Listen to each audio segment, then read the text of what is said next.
Summer heat ను cool shades తో beat చేయండి. Mister opticals mister cool offer up to 75% off in summer glasses. నమస్తే, welcome to Suman TV. నేను మీ Sai Bhairi. Qualifier 1లో ఆర్సీబీ జీటీ మధ్య జరిగినటువంటి మ్యాచ్లో ఆర్సీబీ ఘన విజయం సాధించి ఫైనల్కి వెళ్ళింది. జీటీకి ఇప్పుడు క్వాలిఫైర్ 2 ఆడాల్సిన పరిస్థితి ఏర్పడింది. నిన్న జరిగినటువంటి మ్యాచ్కి సంబంధించి పూర్తిగా మాట్లాడదాం. జీటీ ఎక్కడ ఓడిపోయింది, ఆర్సీబీ గెలవడానికి గల కారణాలేంటి, పూర్తి వివరాలు తెలుసుకుందాం. మనతో పాటు స్పోర్ట్స్ అనలిస్ట్ సిహెచ్ వెంకటేష్ గారు జాయిన్ అవుతున్నారు. సార్ నమస్తే. సార్ నమస్తే సార్. సార్, లీగ్ మొత్తం కూడా అద్భుతంగా ప్రదర్శన చేసినటువంటి జీటీ పూర్తిగా క్వాలిఫైర్ 1లో చేతులు ఎత్తేసినట్టు కనిపించింది. వారు వన్ సైడ్ అయిపోయి మొత్తం టోటల్ మ్యాచ్ ఆఫ్ మ్యాచ్లోనే రిజల్ట్ ఏంటనేది కూడా అర్థమైపోయిన పరిస్థితి వచ్చింది. ఇలాంటి పరిస్థితి రావడానికి గల ప్రధాన కారణాలు ఏంటంటారు జీటీకి?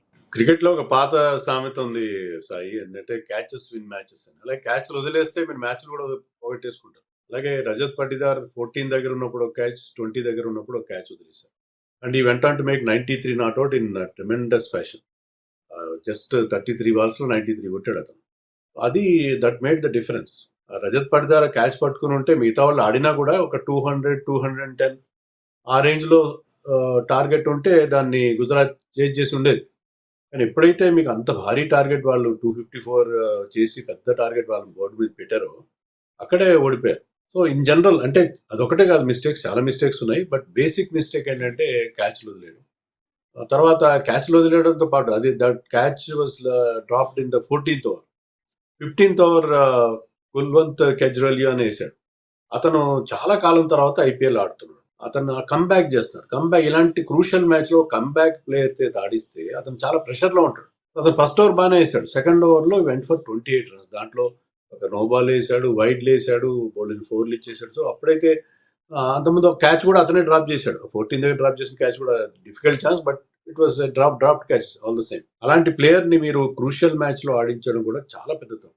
ఈ రెండు మిస్టేక్స్ ప్రధానంగా వాళ్ళకి. ఆ 28 రన్స్ ఎప్పుడైతే వచ్చాయో మీకు ఆ 15th ఓవర్లో లాస్ట్ 6 ఓవర్స్లో they scored 114 runs. So 114 runs last 6 ఓవర్స్లో చేశారంటే వాళ్ళు ఎంత పెద్ద మంచి ఫినిష్ ఇచ్చారో మనకు అర్థం అవుతుంది. అట్లాంటి మిస్టేక్స్ చాలా జరిగినాయి. మొమెంటం పూర్తిగా 28 రన్ ఓవర్ తర్వాత మొమెంటం పూర్తిగా ఆర్సీబీ వైపు షిఫ్ట్ అయిపోయింది. లాస్ట్ టైం లీగ్లో కూడా ఒక మ్యాచ్ చూసాము. డీసీ పంజాబ్ మధ్య మ్యాచ్ ఆడినప్పుడు కూడా ఇలాంటి భారీ స్కోర్ని చేజ్ చేసేసింది పంజాబ్.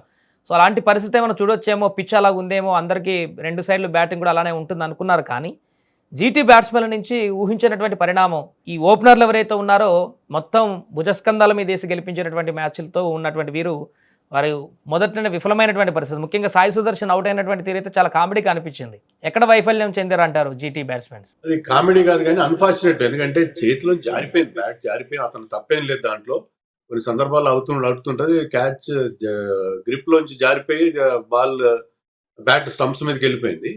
ఇన్ జనరల్ ఏంటంటే ఓకే, పెద్ద టార్గెట్లు చేంజ్ చేసే ఎవరీ టీమ్స్ కరెక్టే, కానీ గుజరాత్ టీం అలాంటి బిగ్ హిట్టింగ్ టీం కాదు. మీరు చూస్తే శుభ్మన్ గిల్ కానీ సాయి సుదర్శన్ కానీ 4లు ఎక్కువ కొడతారు, 6లు ఎక్కువ కొట్టరు. వాళ్ళు 6 హిట్టింగ్ పవర్ హిట్టింగ్ ప్లేయర్స్ కాదు వాళ్ళు. బట్లర్ కొంతవరకు అలాంటి ట్రై కూడా చేశాడు. అతను ఉన్నసేపు కాస్త అగ్రెషన్ కనిపించింది. వీళ్ళంతా ఆల్అౌట్ అగ్రెషన్ ఆడే టీం కాదు వాళ్ళు. అంత పెద్ద టార్గెట్ ఫేస్ చేసినప్పుడు వాళ్ళు రిస్క్ తీసుకోవడానికి ట్రై చేస్తారు. వాళ్ళు జనరల్ స్టైల్లో కాకుండా కొంచెం ఎక్స్ట్రా రిస్క్ తీసుకుని ఆడే ప్రయత్నం చేశారు. అంటే ఓవర్కి మీరు దాదాపు 14 రన్స్ చేయాల్సిన పరిస్థితి ఉంటే మీరు రిస్క్ తీసుకోవాలి. ఆ రిస్క్ తీసుకోవడే ప్రయత్నంలో వాళ్ళు వికెట్లు కోల్పోయారు. పవర్ ప్లేలోనే ఆట ముగిసిపోయింది. అంటే పవర్ ప్లేలో they were reduced to 15 for 5. So వాళ్ళు అంత పెద్ద టార్గెట్ని చేసి, అది కాక వీళ్ళకున్న ప్రాబ్లం ఏంటంటే ఆ టాప్ 3 మీద ఎక్కువ డిపెండ్ అవుతారు. నిన్న కూడా మనం చెప్పుకున్నాం, వీళ్ళకి ఆ స్ట్రెంత్ కానీ వీక్నెస్ కానీ అదే. అంటే టాప్ 3 మీద ఎక్కువ డిపెండ్ అవుతుంది. టాప్ 3 కనుక తొందరగా అవుట్ అయితే మిడిల్ ఆర్డర్ ఎక్స్పోజ్ అవుతుంది. మిడిల్ ఆర్డర్లో ఎవరు కూడా అంత సేపు నిలబడి ఆడే ప్లేయర్స్ ఎవరు లేరు, అంత బిగ్ హీటింగ్ చేయగలిగే వాళ్ళు కూడా లేరు. అదే వాళ్ళకి ఈ టీంకి ఉన్న ప్రధానమైన లోపం. రాంగ్ స్టేజ్లో, ఒక క్రూషియల్ స్టేజ్లో ఎక్స్పోజ్ అయిందని అనిపిస్తుంది.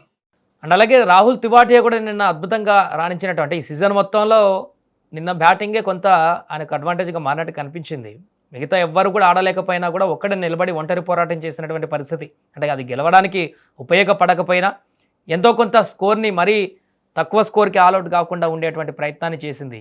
ఎలా చూడొచ్చు అంటారు రాహుల్ తివాటియా బ్యాటింగ్ ని? I think they last 8 wickets for 80 odd runs.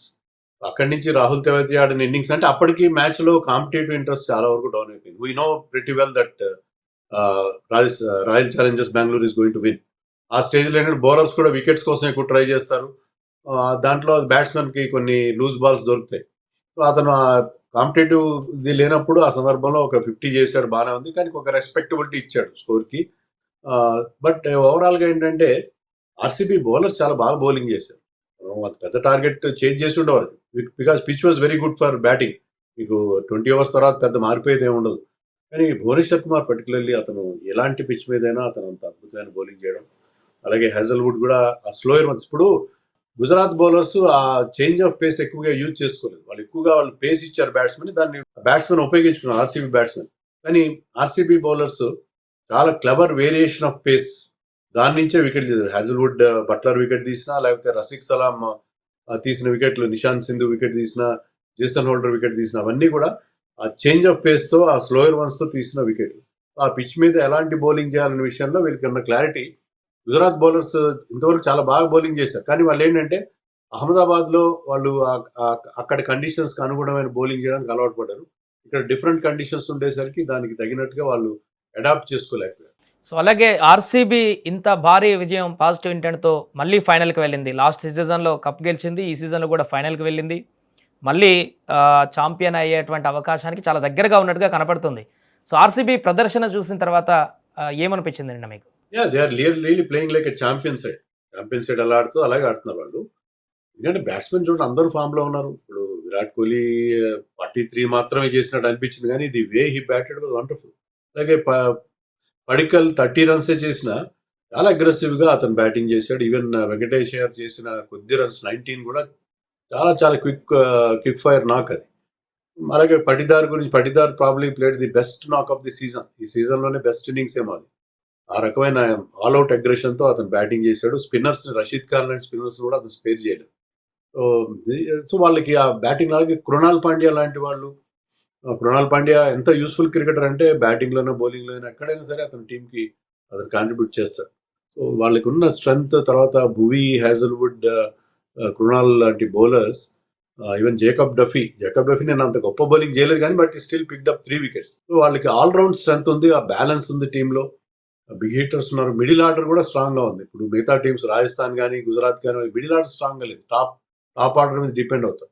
But ఈ టీంకి ఏంటంటే మిడిల్ ఆర్డర్ కూడా చాలా స్ట్రాంగ్గా ఉంది. సో ఎన్ని ఫ్యాక్టర్స్ చూస్తుంటే ఐ థింక్ వాళ్ళని ఓడించడం ఏ టీంకైనా కష్టంగానే ఉంటుంది. ఫైనల్కి ఏ టీం వచ్చినా కూడా 3 టీమ్స్కి ఛాన్స్ ఉంది ఫైనల్కి వెళ్ళడానికి.